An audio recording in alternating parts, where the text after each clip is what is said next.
পথেৰে পাৰ হৈ গ'লা তুমি উশাহো যাই ৰৈ।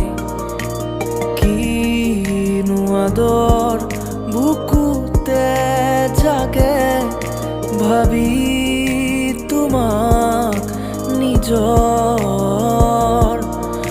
ভাবি তোমাক নিজৰ।